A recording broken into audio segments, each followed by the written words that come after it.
Le SEO, c'est souvent très obscur, puisqu'on ne voit pas trop ce qui se passe. C'est un peu Google qui a les clés. Mais en tout cas, ce n'est pas de la magie. On a des moyens d'influencer un classement de recherche dans les résultats. Et je vais essayer par différents points, de vous montrer un petit peu l'essentiel, comment essayer de faire ranker, positionner un site dans les résultats de recherche. Pour remettre les choses dans leur contexte, donc là j'ai fait une recherche couteau de cuisine, une recherche dite transactionnelle. J'ai entouré en rouge ce qu'on appelle la régie AdWords, donc les résultats payants. Donc on a le résultat textuel, et ici Google Shopping, ça, quand on génère un clic dessus, Google se prend une commission et on paie pour être visible ici. Là, la conférence va porter sur ces résultats-là, qui sont des résultats naturels. On va essayer de voir comment essayer de faire influencer ce résultat-là, son résultat, pour qu'il remonte sur cette partie-là. Premier point, comment fonctionne le robot Google, comment fonctionne Google? Il y a 3 grandes phases dans le référencement. La première phase importante, c'est le crawl. Donc Google, c'est quoi? C'est un robot, hein. C'est un robot qui va naviguer sur le web. Donc le crawl de Google, il va consister à découvrir le site, découvrir les pages. Donc il faut lui faciliter un petit peu ce travail-là pour qu'il découvre le maximum de pages sur notre site web. Quand il a crawlé, il a découvert une page, on a ce qu'on appelle la phase de sauvegarde. Il rentre le résultat de recherche dans sa base de données. Donc il sauvegarde notre page dans son index. Quand vous faites une recherche, il n'y a que des résultats qui sont indexés. Et ensuite, il y a ce qu'on appelle une phase de ranking. Et c'est cette phase-là qu'on va essayer d'optimiser, en tout cas essayer de faire en sorte que le site réponde mieux. Donc Google va calculer sur cette phase-là, à l'aide de son algorithme, qui est très riche, la pertinence ou non d'une page sur une requête. Donc, première chose, il va trouver la page, il la sauvegarde. Il y a le travail de l'algorithme qui va faire en sorte si, oui ou non, notre page est pertinente sur la requête. Alors une chose que j'ai, donc on en vendait beaucoup en agence, c'était le fameux triptyque du SEO, ce qu'on appelait le 10, 30, 60. Qu'est-ce que c'est? Donc on a un site, on veut se référencer sur une requête. Imaginons que ça soit une requête concurrentielle. Le référencement, la technique a une importance à hauteur de 10%. Pourquoi tous les sites aujourd'hui sont à peu près bien optimisés? Je dis à peu près, c'est-à-dire qu'il n'y a pas d'éléments bloquants quelque part. On a tous une balise title, un H1, etc. Donc la technique, bien sûr, il faut l'optimiser, mais elle est à hauteur de 10%. Ensuite, on a la partie de contenu qui est à hauteur de 30%, donc qui est plus importante que la technique. C'est-à-dire qu'il y a beaucoup de sites qui ne travaillent pas le contenu. Google, ça reste un robot qui va lire du texte. S'il ne voit pas de texte, il a du mal à interpréter la valeur d'un contenu. Et ensuite, il y a ce qu'on appelle la popularité. La popularité, qu'est-ce que c'est dans le web?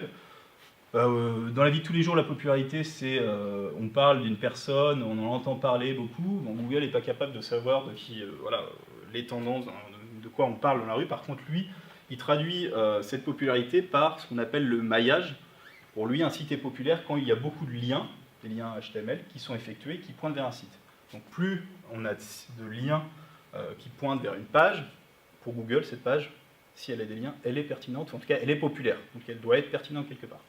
Après, je mets ce schéma-là est variable selon la thématique et la concurrence. C'est-à-dire que si aujourd'hui j'ai le boulanger du coin ou un artisan où la concurrence est un petit peu faible, très clairement, il y aura peu de sites.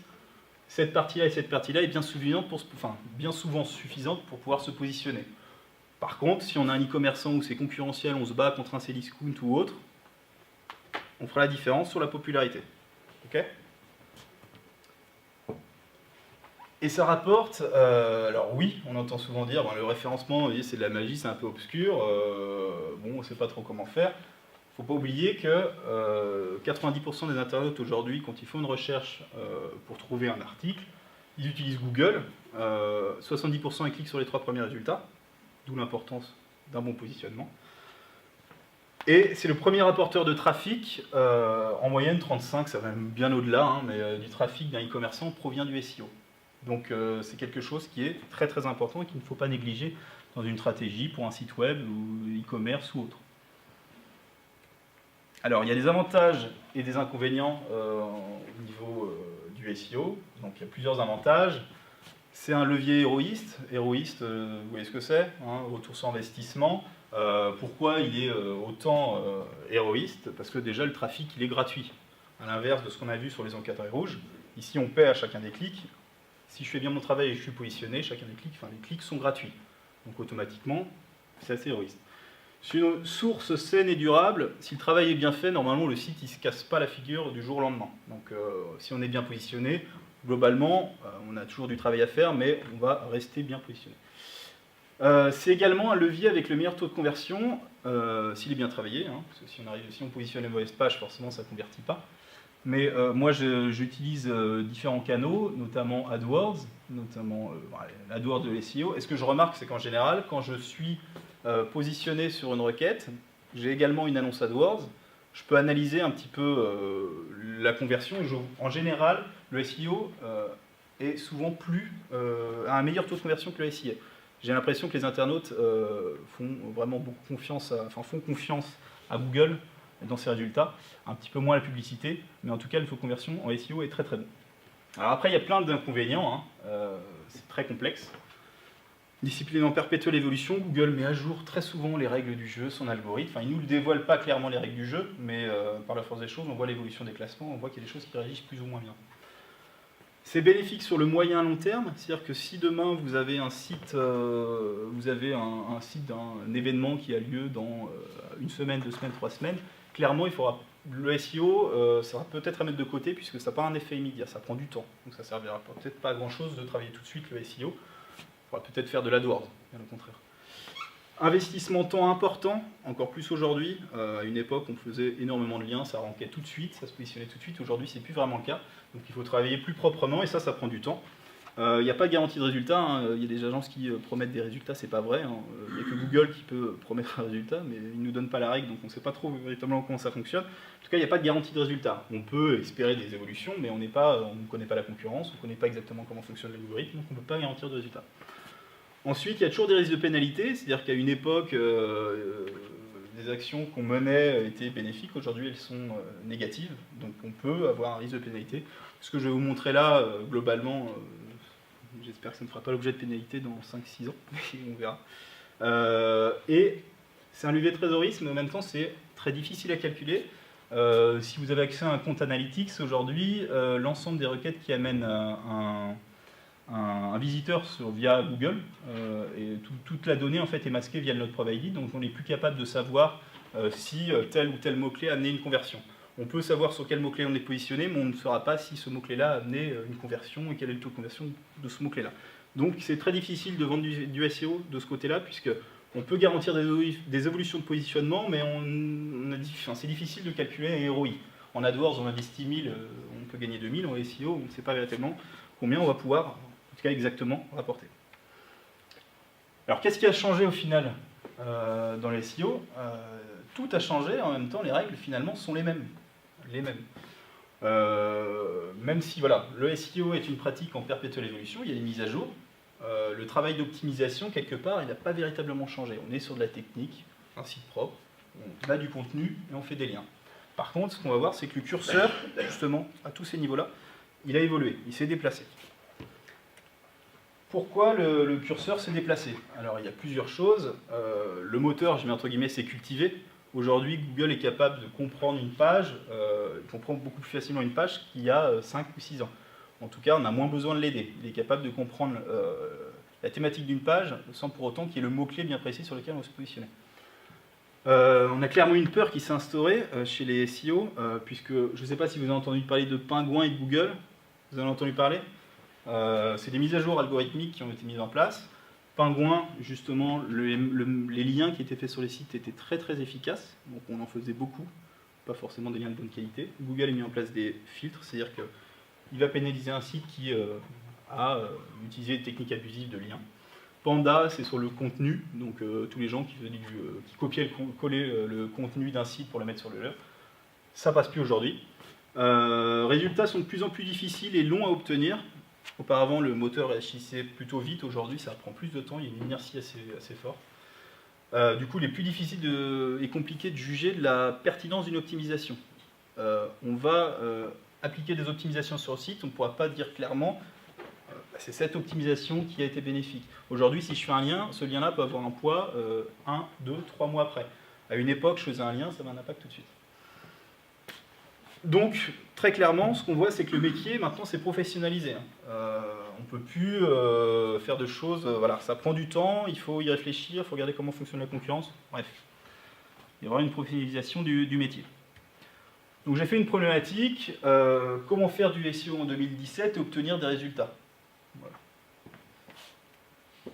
Alors j'ai fait 16 commandements, hein, on en a 10, mais j'en ai fait 16, du SEO en 2017, donc 16 points, qui pour moi me semblent, on rigole, mais 16 points qui me semblent importants. Vous m'arrêtez si vous avez des questions à un moment ou un autre, de toute façon après on pourra toujours échanger. Premier point qui, moi, me semble essentiel, parce que voilà, je consulte beaucoup de forums, de blogs, et il y en a beaucoup qui annoncent des choses, mais clairement, en référencement, on ne peut rien affirmer. Je sais que je ne sais rien, c'est qu'il y a 200 critères de pertinence, même plus, enfin, j'estime à 200, on lit beaucoup 200, mais peut-être beaucoup plus aujourd'hui. Il y a des modifications de l'algorithme qui se font tous les jours, énormément de modifications, ce qui était vrai hier ne sera peut-être plus demain. On a des technologies qu'on ne maîtrise plus vraiment, l'intelligence artificielle, le machine learning, la sémantique, tout ça c'est des choses complexes. Donc ce que je veux dire, c'est que l'époque du bourrage de mots-clés, c'est-à-dire pour positionner une page, on mettait 40 fois l'expression sur la page, ça marchait, aujourd'hui ça ne marche plus. Les liens faciles, on spammait un petit peu le web, les forums et compagnie. Ok, ça peut marcher une semaine, mais on va vite dégringoler. Donc en référencement, qu'est-ce que c'est? Des tests. Et après, on peut peut-être affirmer quelque chose, mais on va tester d'abord son notice. Et puis, attention, il y a des choses qui sont valables pour des sites qui ne sont pas valables pour d'autres. On verra ça plus tard. Première chose que moi, je vois beaucoup, j'entends beaucoup, que ce soit par des clients, en agence, voilà. C'est des choses qui, j'ai l'impression, ont la vie dure, hein, qui resteront comme ça. Notre site est en ligne, on a besoin de référencement. Ok. On a claqué tout notre budget pour un graphiste qui déchire, il nous reste 200 € pour le référencement. Ça, on l'entend, je pense qu'on a tous entendu. Hein. Premier point, ça nous amène au deuxième point, d'anticiper. Le référencement, c'est important, il faut anticiper. Tout le référencement est à réfléchir, à concevoir dès la phase de conception d'un site web. C'est-à-dire que le référencement, c'est pas que des liens, c'est pas du contenu, enfin, c'est pas que du contenu, on intervient sur le choix des mots-clés, il faut bien réfléchir à ce que recherchent nos internautes, notre persona, la structure de l'arborescence, pour qu'elle corresponde bien justement aux recherches de notre persona. Le choix des technologies utilisées, il y a des technologies qui fonctionnent moins bien que d'autres, on verra lesquelles. La conception globale du site, les contenus, etc. etc. En gros, aujourd'hui, si on veut avoir un site qui est efficace, il faut appliquer un référencement, réfléchir au référencement dès la phase de conception. On peut le faire en aval, hein, mais clairement, il va falloir modifier plus de choses et ça coûtera plus cher, il y aura plus de travail derrière. Troisième point, ne pas partir avec un handicap. C'est vrai que c'est dommage quand on veut se référencer. Donc il y a des choses qui posent toujours problème. Il y a des technologies qui sont problématiques. Google ne sait pas tout lire. Hein. En tout cas, il est capable peut-être de lire des choses, mais plus difficilement. L'Ajax c'est bien pour rafraîchir une page, mais moi j'ai vu en étant en agence des gens qui voulaient faire toute leur catégorisation d'Ajax parce que ça charge beaucoup plus vite et c'est plus joli. Mais pour le référencement, ça fonctionne beaucoup moins bien. AngularJS, c'est dommage, c'est créé par Google, mais il a beaucoup de mal à le lire. On est obligé de faire un code annexe pour qu'il puisse le lire. Donc si on commence à utiliser des technos comme ça, il faut réfléchir au référencement derrière. Le JavaScript, il arrive à le lire, mais il met 10 fois plus de temps à lire une URL en JavaScript qu'une URL normale. Donc quand Google, lui, là, quelque part, quand il crawl un site, ça coûte de l'argent, il y a des serveurs derrière. S'il y a un site qui a que des URL en JavaScript, ou il a plein d'URL en JavaScript à crawler, ça va lui coûter plus d'argent, donc il ira moins souvent les voir. Idéalement, important, une page, c'est une URL propre. Idéalement, une page vise une expression. Hein, c'est un peu l'ancienne, mais si on veut faciliter notre positionnement, on a une page qui traite d'un thème, d'une expression, on fait une URL. Okay. On n'oublie pas, ça peut paraître basique, hein, de débloquer le robot.txt. On met un site en prod un vendredi. Okay. La pré-prod a été bloquée via robot.txt. On met le site en prod, on oublie le robot.txt. Bon, ça se positionne pas, je comprends pas. Bon, des fois, ça arrive. Hein. On a encore le robot.txt qui est en 10 allo. Le nofollow, le noindex, des choses comme ça qu'il ne faut pas oublier. Parce que de base, si on essaie d'appliquer toutes les choses que je vais vous dire après, mais qu'on a encore ces éléments-là, ça ne servira strictement à rien. Et puis, est-ce que vous connaissez les canonical, un terme un peu barbare? Qu'est-ce qu'une canonical? Typiquement, je vais être sur un site où je vais avoir, imaginons, deux URL totalement identiques, par exemple c'est que la couleur qui change, Google n'aime pas les contenus identiques et les pages identiques. Je vais lui dire, bon, la vraie page, la page que je veux que tu références, c'est celle-ci, et l'autre, c'est juste une duplication. Donc je vais lui mettre une petite ligne de code qui va lui dire, la véritable page, c'est celle-ci. Par exemple, toutes celles-ci, c'est des copies. La véritable page, c'est celle-ci, donc il est capable de lire. Donc il faut mieux ne pas utiliser de canonical que de mal les utiliser, parce que aussi, ça je l'ai vu. Hein, des canonical qui pointent vers les mauvaises pages, Google ne comprend rien, on ne référence pas les bonnes pages. C'est un foutoir absolu. Donc à utiliser avec précaution, en tout cas, on essaie, enfin les canonical, c'est juste un pansement. Hein. Si le site est bien conçu, on n'en a pas besoin. Toujours dans les problèmes qu'on peut rencontrer, en tout cas à vérifier en amont, problème de conception, si l'arborescence, on ne l'a pas du tout calqué sur les besoins de nos internautes ou les mots-clés, et ne correspond pas aux mots-clés ciblés, on aura du mal à positionner notre site. On voit énormément de sites en une seule page, one page, c'est à la mode. Ok, si on a un site d'un artisan, on essaie de se positionner sur qu'une expression. Mais si on propose énormément de services, je suis une agence, je propose du web marketing, la création de sites et machin truc, on essaie de se positionner sur création de sites web Poitiers, référencement Poitiers, graphisme Poitiers, et que j'ai qu'un site et quand je clique, je descends plus bas, la page elle traite d'un nombre de thématiques très très important et on dilue un petit peu la performance de notre page et de la pertinence de notre page sur une expression. Okay, donc le one page c'est bien, mais il faut bien réfléchir à derrière ce qu'on veut faire, quoi. Si on n'a qu'un service, par exemple une start-up, ça peut être sympa, mais clairement, si on a beaucoup de services, le one page, ça ne répond pas aux problématiques du référencement. Alors ça aussi, des sites, on n'a pas de contenu, ou alors pire, j'ai un site e-commerce, j'ai plein de contenus, c'est tous les contenus des fournisseurs. Hein, j'ai pris tout le catalogue des fournisseurs, j'ai pris tout le contenu, j'ai mis sur mon site. Nos sites, pour le SEO, il n'apporte rien, c'est une duplication totale. Clairement, on n'arrivera pas à positionner nos pages. Duplication, alors bien interne, on peut avoir des duplications sur notre site, deux pages identiques sur le même site, ou alors des contenus fournisseurs qu'on a piqués, n'importe quoi. Donc la duplication, hyper malsain, réfléchir à ça dès le départ. Autre point, moi, qui me semble essentiel, qu'est-ce qu'on fait? J'ai montré phase de crawl, phase de rentre dans l'index. Qu'est-ce qu'on rentre dans l'index? C'est une URL, okay, c'est une page. Bien gérer ces URL. C'est-à-dire que si je veux référencer mon site et que je n'arrête pas de changer les URL, Google, dans son index, il sera toujours obligé de changer les pages. C'est-à-dire qu'une modification fréquente des URL sera négative. Idéalement, ce qui est parfait en référencement, c'est quand c'est bien conçu, on garde les URL le plus longtemps possible. Et plus on garde les URL, enfin si les URL, on les conserve très longtemps, elles auront plus de chances de se positionner. Alors que si j'échange régulièrement, ça pose problème. Par exemple, moi j'ai travaillé pour des clients où l'ensemble du catalogue produit, les gammes changeaient, on avait 3/4 du catalogue qui évoluait. Donc on cassait 3/4 du site pour remettre les produits. Et ça, idéalement, qu'est-ce qu'il aurait fallu faire? Souvent c'était juste la référence, le code EAN qui changeait, c'était conserver ces URL, c'est les mêmes produits. Mais là en fait on s'était fait, on faisait un import-export, automatiquement l'URL changeait, là on perdait toutes les positions qu'on avait sur tous nos produits. Et il fallait encore attendre, en général ça prend 3 mois pour se positionner, et dès que c'est repositionné on casse tout. Donc non, idéalement il faut conserver les URL le plus longtemps possible. Donc justement, bien réfléchir en amont à la structure de nos URL.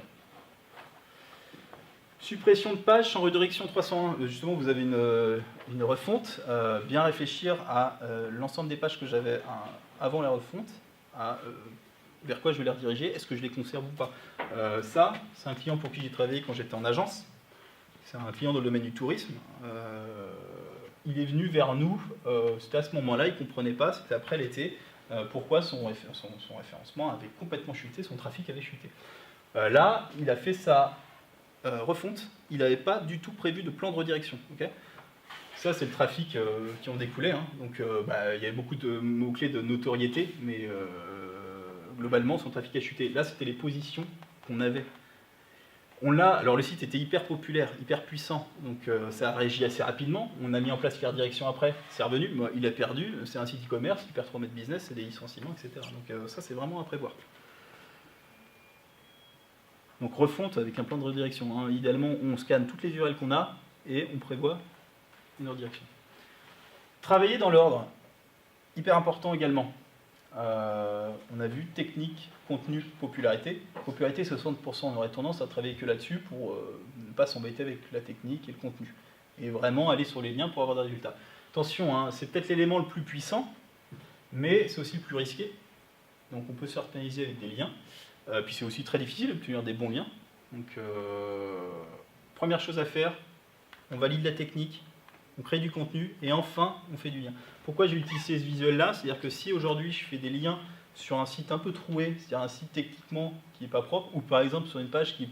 J'obtiens un lien sur une page qui est bloquée par le robotique, ça sert à rien. Donc aujourd'hui, si j'obtiens 3 liens sur un site qui est sur une URL qui est propre, bien optimisée avec du contenu, ça aura plus de poids que sur un lien sur une page qui n'est pas du tout optimisée. Donc je travaille bien ça en amont, technique, contenu, popularité.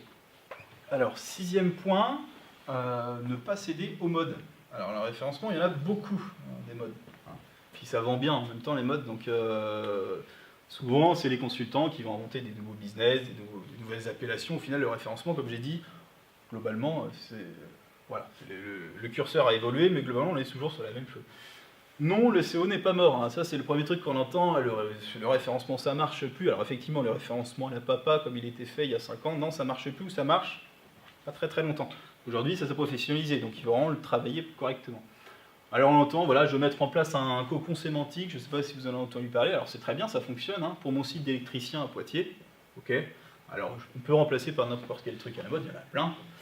Avant de mettre en place un cocon sémantique, on va faire en sorte que le site déjà il soit au carré, et puis on n'aura pas besoin de créer 250 pages pour se positionner sur électricien à Poitiers, enfin j'espère bien. J'ai tout misé sur le social, alors ça c'est un peu perdu, mais c'était à la mode pendant longtemps, hein, les likes, les j'aime, les plus 1, les tweets, etc. Je vous mets au défi d'essayer, alors c'était le sujet de mon mémoire, hein, j'avais fait, je vous mets au défi d'essayer de positionner une page avec des j'aime, hein, et des likes. Alors ça peut faire indexer le site rapidement, mais vous n'arriverez pas à vous positionner. Enfin en tout cas vous pouvez essayer, hein, vous allez perdre du temps. Rien ne vaut un vrai lien, hein. Donc voilà, ça c'est sympa. Alors après, oui, on peut obtenir, c'est très bien d'avoir des signaux sociaux, mais on ne le fait pas pour le référencement, on le fait pour les internautes, la rassurance, etc. Je veux inciter SEO vocal, alors ça c'est la mode, c'est la nouvelle tendance. Bon, le SEO vocal c'est très bien, mais bon, on ne sait pas trop comment ça fonctionne. On va essayer de travailler déjà avec le SEO classique, et puis le moteur de recherche qui fonctionne en recherchant des mots-clés. Donc prioriser les optimisations en fonction de la faisabilité, parce qu'on n'a pas tous le même budget, il y a des clients qui ont 500 € de budget, qu'est-ce que je vais faire en premier avec une demi-journée, une journée de travail? Je vais certainement pas faire un cocon sémantique, je vais peut-être optimiser la structure, les balises title, les H1, etc. Les délais aussi, hein, parce qu'il y a des choses qui, si on a peu de temps, on va à l'essentiel, on fait des choses qui prennent peu de temps mais qui ont une efficacité tout de suite en tout cas. Les budgets, la concurrence, hein. On regarde ce que fait la concurrence, si la concurrence n'est pas très armée, on ne va pas s'amuser à faire un tank quand il faut prendre une petite position. Donc voilà, valider les basiques. Valider les basiques en SEO, c'est les mêmes, hein. Avant de monter un PBN, alors PBN, je ne sais pas si vous les réseaux de sites, c'est la mode, ça fonctionne très bien, mais là ça marche sur des requêtes très concurrentielles. Alors un réseau de sites, c'est je vais essayer de me positionner sur la requête, c'est très difficile d'avoir des sites, donc je vais créer 300 sites, ou 100 sites, 50 sites, pour me faire des liens, comme ça. Et puis du coup j'ai plein de liens qui mènent vers mon site, donc ça marche très bien, hein, mais ça aussi, ça prend du temps, donc il y a des choses de base qu'il faudra faire avant de s'amuser à faire ce genre de choses, tout ça coûte très cher. Quels sont les mots-clés tapés par mes clients, hein, mes clients potentiels, hein, c'est essentiel. On en revient toujours, mon arborescence est-elle adaptée? Une page vise une expression c'est une page. Ma balise meta-title, vous voyez tout ce que c'est la meta-title? La meta-title, c'est quand je fais une recherche dans Google, la petite phrase en bleu, hein, le petit descriptif en bleu. Pas la meta-title, la balise title. La méta-description. La méta-description. Donc, la balise title, pilier en bleu, ça clairement c'est ce qui est le plus efficace en référencement aujourd'hui. Si on a une chose à optimiser, on n'a pas le temps, on essaie au moins de placer le mot-clé dedans. La méta-description, ça influence pas le référencement, ça influence l'autoclic, au final ça influence le trafic. Okay, donc on essaye d'être séduisant. Des titres de niveau 1, le balisage HN, 1 H1 par page. On ne fait pas une page avec un H2 sans H1, hein, on structure son code, un H1 par page. Idéalement, il sera optimisé. Attribut alt de mes pages, donc des images, quoi. Des images. C'est-à-dire que là, par exemple, on a travaillé sur un site d'un photographe. Le photographe est hyper important pour lui de référencer ses images.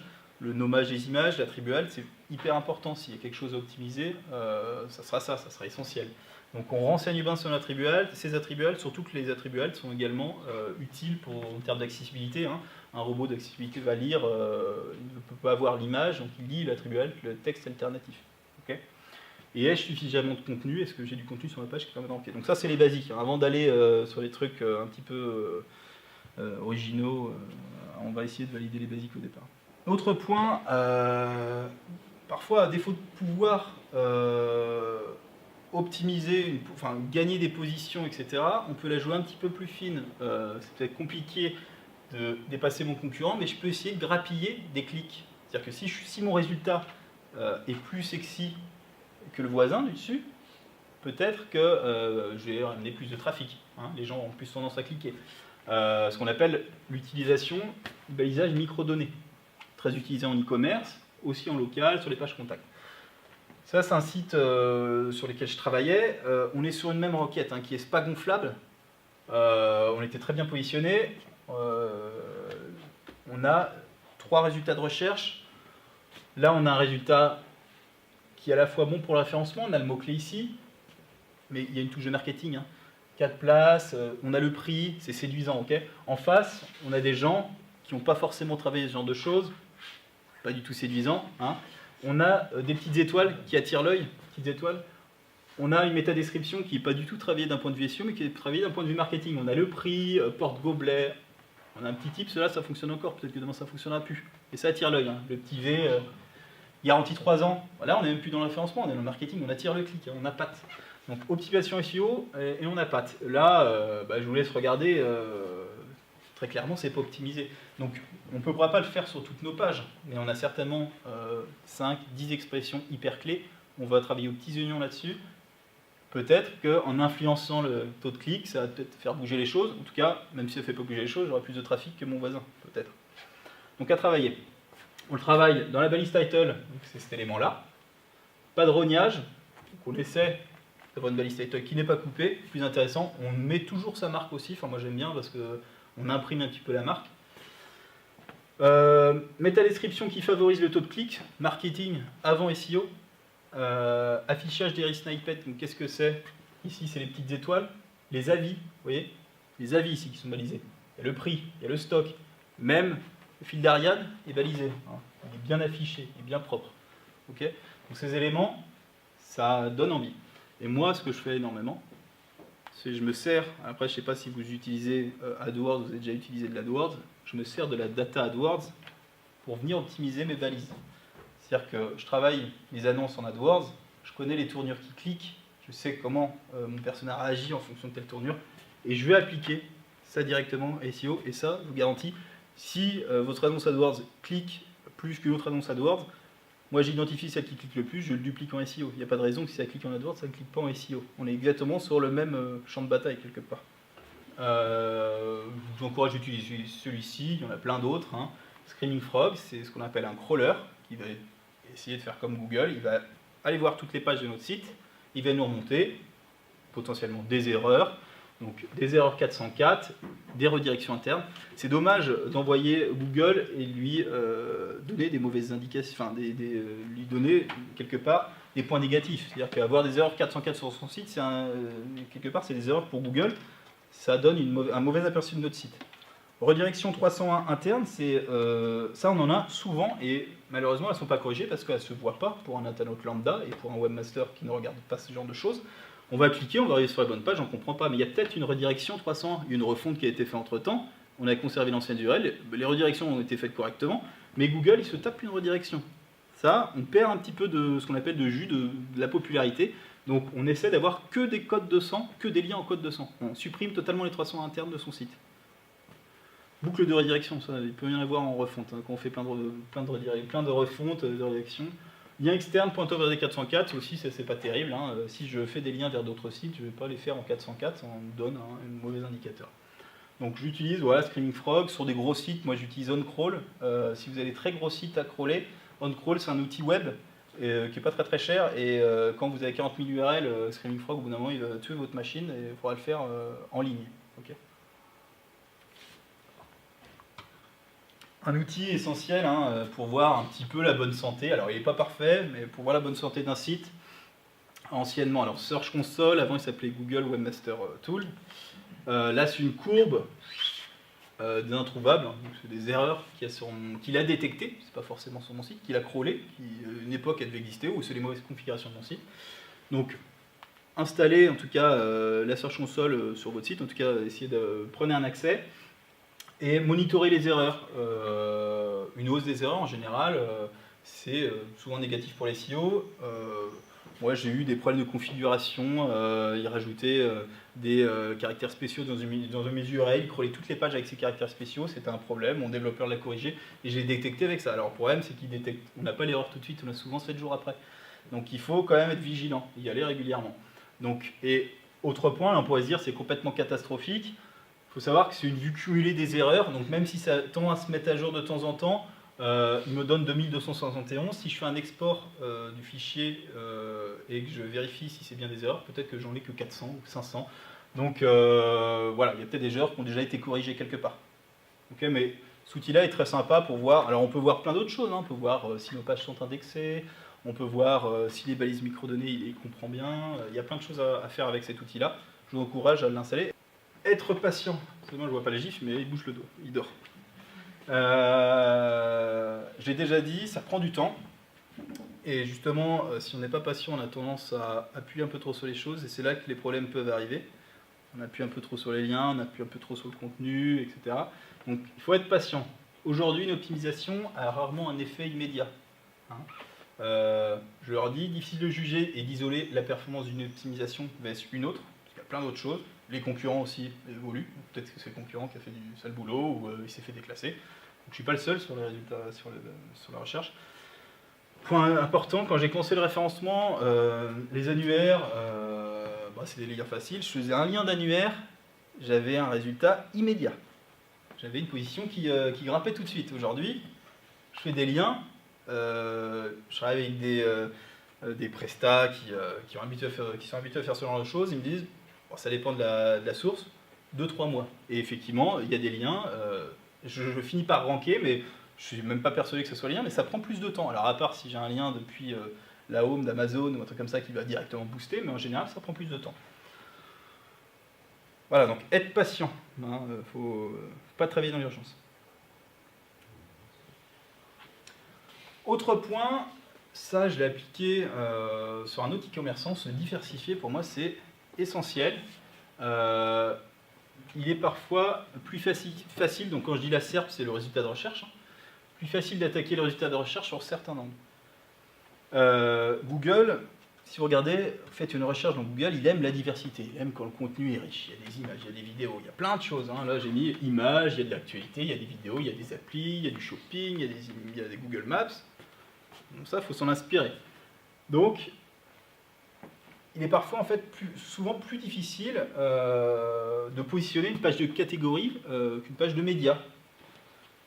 Je comprends pas, c'est mon blog, mon super article de blog qui se positionne avant ma page de catégorie. Donc des fois c'est un petit peu des cas. Il y a un site sur lequel j'ai travaillé, justement le site où on vend des spas gonflables. Les requêtes c'était trusté par Cdiscount, donc ça prend du temps, sauf que nous on avait besoin de faire du business. Comment on attaquait la SERP? Déjà on a fait toutes les photos de nos top produits. On a chopé des positions dans Google Images. À l'époque, Google Images ramenait plus de trafic qu'aujourd'hui. On récupère des positions comme ça. On a fait des vidéos. À l'époque, quand on tapait le nom du produit, on était 3e avec notre belle vidéo. Forcément, sur notre vidéo, on avait un lien qui pointait vers notre site. Okay, et on a commencé à tester tous nos produits. Et nos tests remontaient très très très bien. Donc, même si au départ, nos pages de catégorie ne remontaient pas, on était visible avec de l'image, on était visible avec de la vidéo, on était visible avec des articles de blog. Donc on était quand même visible dans la première page de Google et on drainait du trafic avec ces médias-là. Donc parfois, voilà, sentir la SERP, Google il n'aime pas forcément. S'il n'y a que du Amazon, du Cdiscount, ils n'apportent rien finalement ces gens-là. Ils n'aiment pas le produit, quoi. C'est des vendeurs, quoi. Ils ont un prix. Voilà, ils ne connaissent pas le produit. Moi, si je suis expert, je connais le produit, je suis capable d'en parler. Peut-être que pour le moment, je n'arriverai pas à les dépasser avec ma page de catégorie, avec ma home, mais en tout cas, avec mes médias, je suis capable de drainer du trafic. Ça, c'est très intéressant à travailler. Mais ça prend du temps, encore. C'est des choses qui prennent du temps. Pensez avant tout aux internautes, c'est encore des choses qu'on entend beaucoup, qu'on demande aux référenceurs. Site responsive, mobile friendly, le temps de chargement, c'est bien, c'est important. Est-ce qu'il faut que je passe en HTTPS? Alors ça, on l'entend énormément. L'UX, t'en penses quoi par rapport au SEO? Est-ce que je mets en place des avis clients? Est-ce que ça va favoriser mes résultats de recherche? Alors très clairement, moi, tout ça, c'est très bien, mais il ne faut pas le penser pour le SEO. Hein. C'est bien, c'est avant tout pour mes internautes. Si j'arrive sur ce site-là, je suis un internaute, j'utilise mon téléphone, bien ou pas pour le SEO, on s'en fout, c'est pas praticable. Donc effectivement, avoir un site responsif, c'est bien. Donc ça peut, si ça booste le SEO, tant mieux. Bon, je pense que ça le booste, mais en tout cas, on ne le fait pas pour. Temps de chargement, c'est pareil, hein, si mon site met 3 plombes à se charger, Google il met 5 secondes à charger une URL, s'il ne répond pas, il se casse, mais c'est pareil pour l'internaute. Donc je ne le fais pas pour Google, je le fais pour mon client, quoi. 13e point, une dose de sémantique. Alors, sémantique. Très clairement, avant l'optimisation du contenu, pour le SEO, c'était ça. C'est encore ça. C'est discount.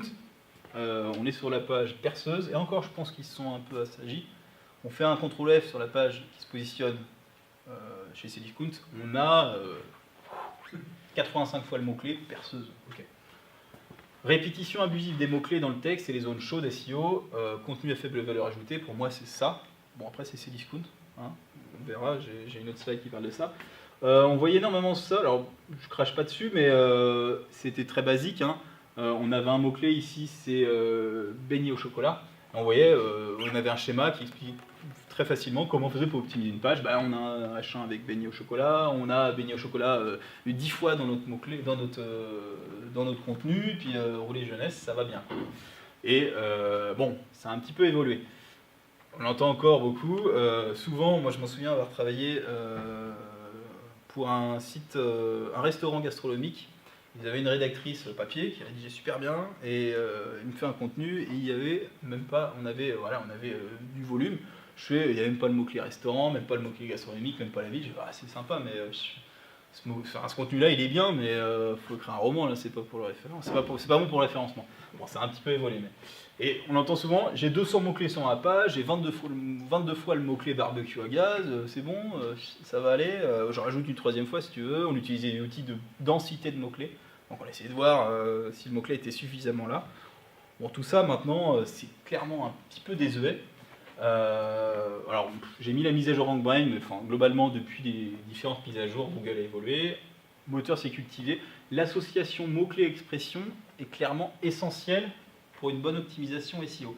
C'est-à-dire qu'aujourd'hui, Google peut être capable de positionner une page avec un contenu sans qu'il y ait nécessairement le mot-clé dedans. Avec les mots présents au sein du contenu, il est capable de comprendre de quoi parle la page. Okay. Là, donc déjà, j'ai pas de connexion internet, je ne pourrais pas le montrer, mais je vous encourage. Il y a un très bon exemple sur le site 1.fr qui est un outil d'analyse sémantique. Il a 3 contenus. Donc il n'utilise pas le mot-clé grenouille. Okay, il y a 3 contenus. Donc là, il y a un premier contenu. Je suis une petite bête toute verte, un peu gluante. Je fais des grands sauts. Je vis où il y a de l'eau et j'adore manger les petites bêtes que je vois. Okay, là, quand on rentre ça dans Google et qu'on va voir dans les images, il n'y a aucune grenouille qui sort. Google ne comprend pas de quoi parle le contenu. Autre test. Petit animal vert qui vit dans les marais, je saute entre les nénuphars et mange des moustiques. Là, quand je fais cette requête-là, il y a une grenouille par-ci, par-là. Bon, bref. Il commence à comprendre un petit peu les choses. Appartenant, 3e exemple, bien optimisé, appartenant au groupe des batraciens, je suis également un anour. Bon, je ne sais pas ce que c'est. Mais Google, apparemment, il sait très bien ce que c'est. Je fais la recherche, j'ai que des grenouilles. Okay, je n'ai pas utilisé une seule fois le mot-clé grenouille, mais très clairement, batracien et anour semblent rendre de la pertinence, une pertinence très très forte. Aujourd'hui, il y a des outils, il y a 1.fr, YourText Guru. Alors, ça reste des outils, c'est pas parfait, mais comment ils fonctionnent? Ils vont aller scanner. Alors moi, je résume, parce que je ne sais pas exactement comment ils fonctionnent, mais il va clairement... on tape grenouille, il tape grenouille dans le moteur de recherche, il va scanner les 100 pages, il va regarder les termes qui sont souvent, enfin, qui sont employés et les termes souvent qui sont proches. Donc barbecue à gaz, ça semble être une requête dite transactionnelle. J'aurais tendance à, il faudrait mettre livraison, il y aurait certainement Weber, parce que souvent quand on parle de barbecue à gaz, il y a Weber qui revient. Camping gaz, 2 feux, 3 feux, si c'est un texte où il y a barbecue, il devrait y avoir charbon normalement, merguez, saucisse, bref. En tout cas, il y a une somme de mots-clés qui devraient être utilisés en association du terme. C'est plus uniquement de la répétition, c'est un champ lexical qu'il faut travailler. Répondre aux requêtes. Parfois, on veut se positionner sur un mot-clé qui est très très concurrentiel. Ce mot-clé-là apporte peut-être peu de business, ou en tout cas il est peut-être trop difficile à atteindre. Il y a peut-être des expressions dites de moyenne longue traîne. Je ne sais pas si vous voyez ce que c'est, la moyenne et longue traîne, c'est l'expression un petit peu plus longue. Donc barbecue à gaz ou barbecue, c'est trop compliqué. Il y a peut-être barbecue à gaz plus marque, achat de barbecue à gaz, je ne sais pas. Plein de choses, organiser, je sais pas, monter son barbecue, enfin bref, il y a peut-être des expressions un petit peu annexes qui pourraient donner des idées d'optimisation. Donc je vous encourage d'utiliser des outils pour essayer de voir l'ensemble des requêtes internautes. Celui-ci est hyper intéressant, Answer the Republic. Donc là c'est une capture, on n'y voit pas grand-chose, mais j'ai mis formation web, et quelque part il va essayer de voir tout ce que propose Google. Donc formation web pour, alors il y aura tout le public, bon, on voit rien, mais... pas très grave. En gros, il va scanner l'ensemble du web, essayer de mettre en avant l'ensemble des thèmes qui sont abordés autour de la formation web. Et là, si je travaille et je suis un peu maniaque, je vais peut-être me dire créer une page pour les meilleures expressions et me positionner sur la longue traîne. Là, c'est des requêtes qui sont moins concurrentielles. J'aurai certainement beaucoup plus de chances de me positionner et drainer du trafic plus facilement. Il y aura moins de trafic ici, mais en général, les requêtes un petit peu plus longues, elles ont un taux de conversion bien meilleur puisqu'on est déjà sur un besoin avéré, quoi. Auditer mes concurrents, suivre la presse, les tendances, l'actualité, et puis basique, mais toujours efficace, le Google Suggest. Si ils sont proposés via Google quand on commence à faire une recherche, c'est qu'en général, ils ont été recherchés, et pas qu'une fois. Donc pourquoi pas essayer d'avoir des idées là-dessus. Donc là, on a fait la technique, on a fait un peu de contenu. On va faire maintenant la partie popularité, qui est pour moi essentielle aujourd'hui, mais qui doit être bien réfléchie en amont. Donc netlinking, on a encore le droit. Je pose la question, on verra que oui, heureusement. Alors pourquoi je pose cette question-là? C'est qu'il y a eu beaucoup de mises à jour, il y a eu des pénalités très très fortes qui ont mis à mal pas mal de business. Et que au lendemain de Pingouin, il y a pas mal de gens qui disaient bon, on ne peut plus faire de lien, on arrête. C'est fini, on arrête, ça ne sert plus à rien. Non, pourquoi il a mis en place ces mises à jour d'algorithmes? C'est que les liens sont tellement puissants que lui, il n'a pas envie qu'on se positionne rapidement, il a envie qu'on achète de l'AdWords. Donc les liens, c'est ce qu'il y a encore de plus puissant, mais il faut les faire de façon intelligente aujourd'hui. Donc plus personne ne fait de liens, donc les liens sont de plus en plus efficaces, puisque mes concurrents n'en font plus. Moi j'en fais un petit peu, et je fais bien, je risque de les dépasser. Les liens toujours aussi puissants, mais attention à la piquette, effectivement. Les liens qu'on faisait hier, aujourd'hui, au mieux ça n'a plus d'impact, au pire ça a un impact négatif. Avec modération, comme l'image, pas de piquette avec modération. Un maillage sans à-coups. C'est-à-dire qu'on ne fait pas 50 liens là, puis on arrête pendant un an, puis on refait 50 liens. Non, il faut essayer d'être naturel, donc on essaie de faire des liens petit à petit. Et régulier. C'est-à-dire qu'une campagne de netlinking, c'est exactement comme une campagne de RP. On n'arrête jamais finalement. On essaie toujours d'obtenir des liens, que ce soit ses fournisseurs, des opérations blogueurs, etc. Un peu de tout. Des sources uniques et des spots SEO en minorité. C'est-à-dire que, alors des liens forums, si j'ai des clients qui font des liens sur les forums, tant mieux. Un annuaire, oui, mais un petit peu de tout. On ne va pas abuser sur les blogueurs, on ne va pas abuser sur les forums, bref. Donc le netlinking pour moi, c'est encore l'arme fatale du SEO, mais il convient de respecter certaines règles. On va voir lesquelles. Les annuaires, stop ou encore. Je ne sais pas si vous connaissez. Une campagne de RP pour notre électricien qui est à Poitiers ou un artisan, des fois c'est délicat d'obtenir des liens. Il y a peut-être des partenaires, on peut aller chercher. Mais moi, annuaire, oui, on peut en faire pour une stratégie d'amorçage, pour un nouveau site.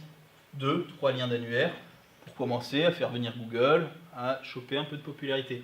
seulement quelques annuaires, hein, moins de 10, enfin on peut en faire plus si vous voulez, mais moi j'en fais plus, enfin maintenant moi je suis sur un site existant, j'en fais pas, mais pour un nouveau site, j'aurais tendance à en faire que quelques-uns, les meilleurs, description longue, puis on peut plus choisir le lien qu'on veut, hein, c'est un lien URL, mais c'est pas très grave, et puis des annuaires mis à jour, au final quand je dis moins de 10, il y en a peut-être que moins de 10 qui existent aujourd'hui.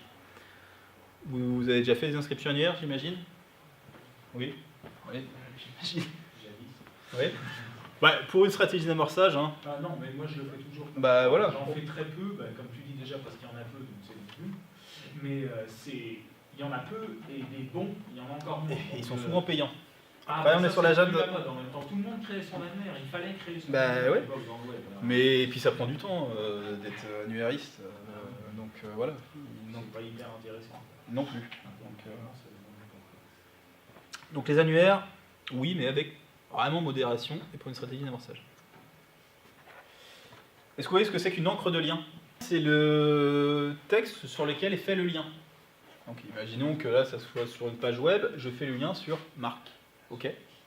Donc les liens, on a vu, c'est important, mais ce que Google aimait bien, c'était donner de la pertinence sur des liens qui étaient effectués sur des mots précis. Si je voulais me positionner sur formation web, j'allais faire des liens sur le terme formation web vers ma page qui est censée se positionner dessus, et ça donnait du poids à cette page-là sur l'expression.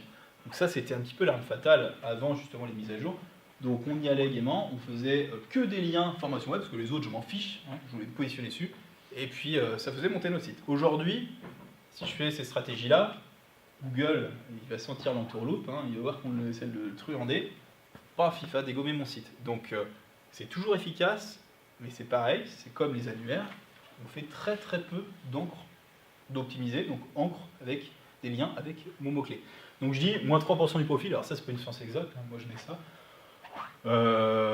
Clairement, il ne faut pas que quand on regarde un site et l'ensemble des liens qu'il a, que la première source de liens, ce soit que des. Enfin, la première encre qu'il ait, c'est que son mot-clé. Non, normalement, logiquement, quand on parle d'un site, c'est sa marque qui revient. Hein, quand je parle de Cdiscount, je ne dis pas tiens, TV pas cher, je suis allé sur TV pas cher. Non, je suis allé sur Cdiscount. Donc effectivement, il y a quelques mots-clés qui peuvent être utilisés, mais non. Diluer ces encres avec du semi-optimisé, c'est pas nouveau. Bon, si je fais de la formation web, bon, je veux quand même une encre qui influence quelque part mon classement. Donc, formation pas chère, proche de Poitiers, ou j'ai trouvé une formation web.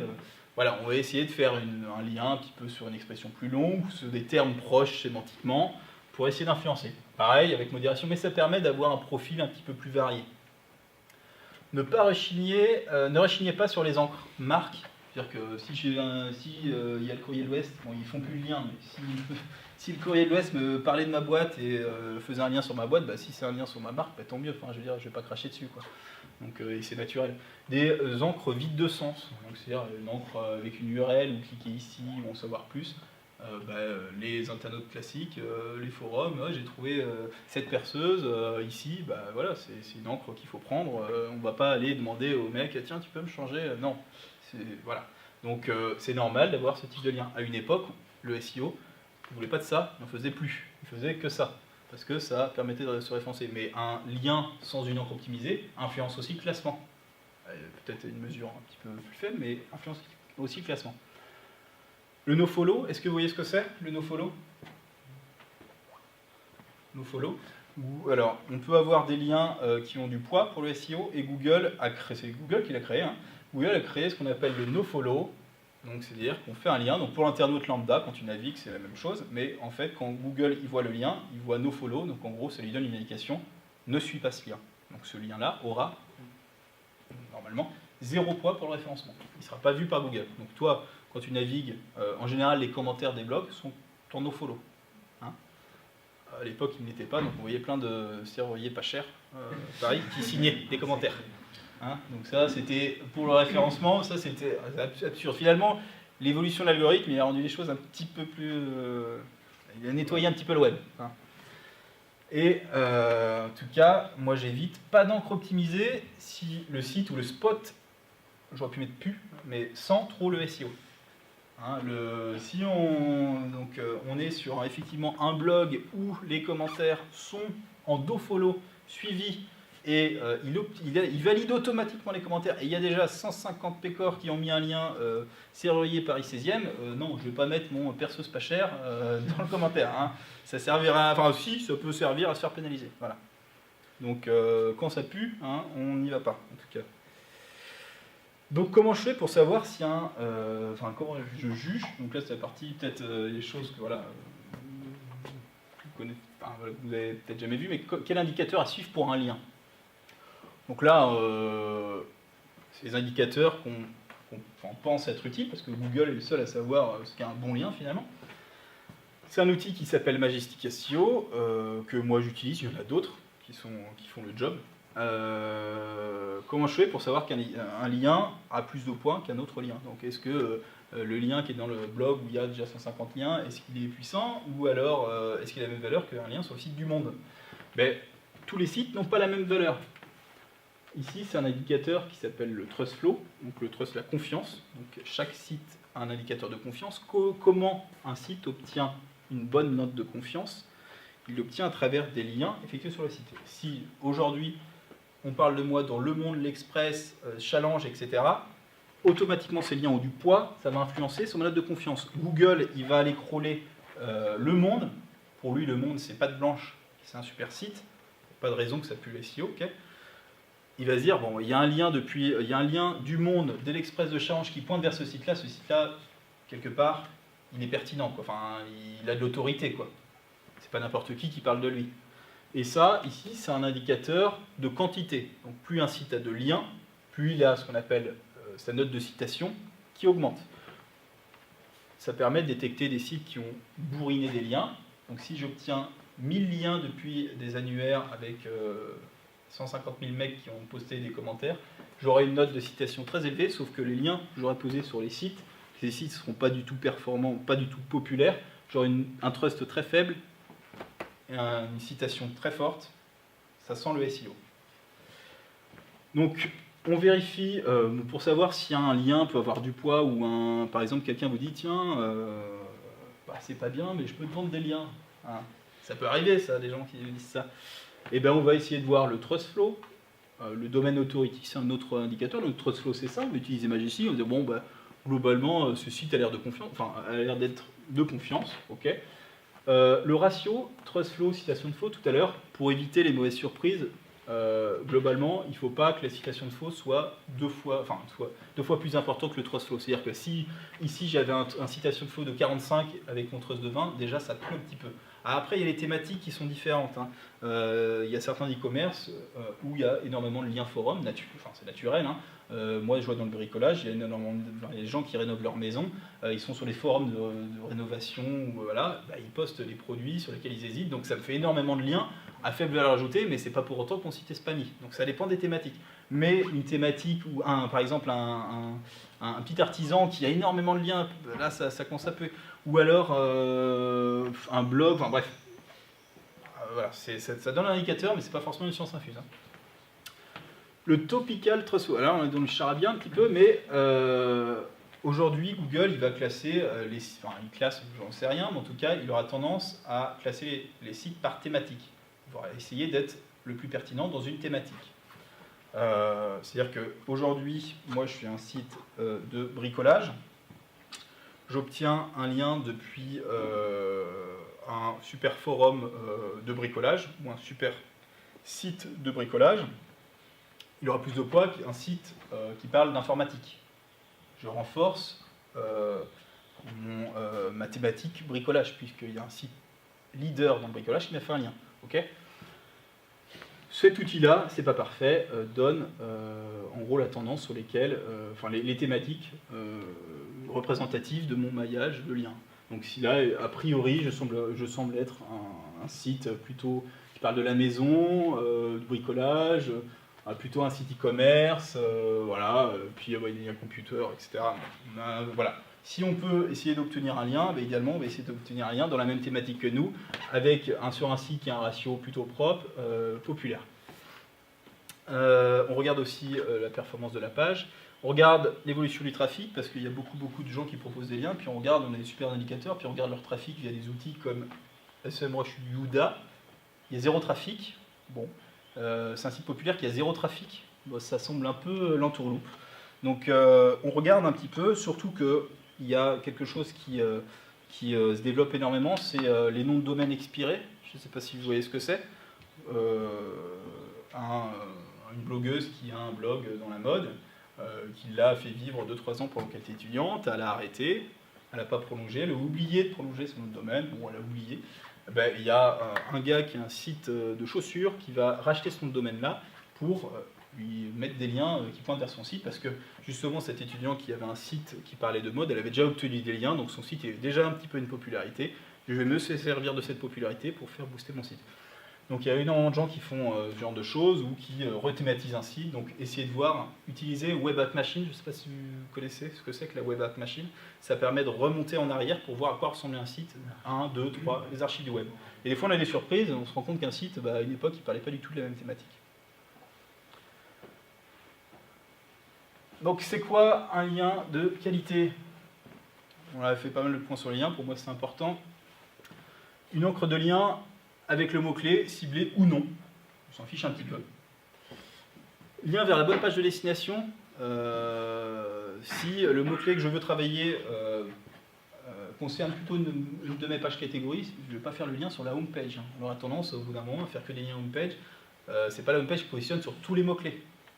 Les pages de catégorie doivent se positionner sur d'autres expressions.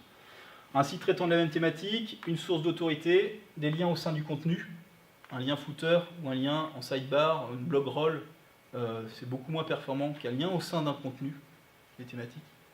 Google aura tendance, alors c'est pareil, ça peut avoir du poids, mais aura tendance à plutôt dévaloriser ce type de liens. Et ils peuvent être dangereux parce qu'en général, un lien footer, un lien sidebar, il est sur toutes les pages d'un site.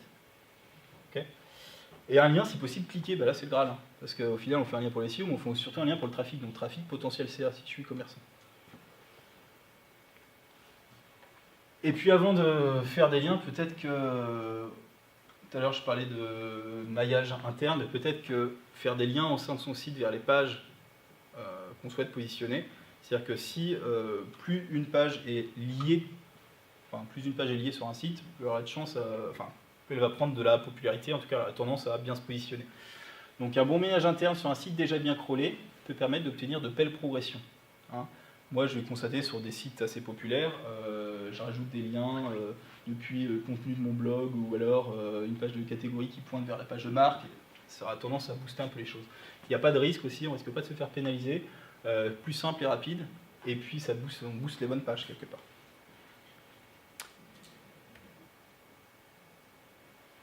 Nous ne sommes pas tous égaux.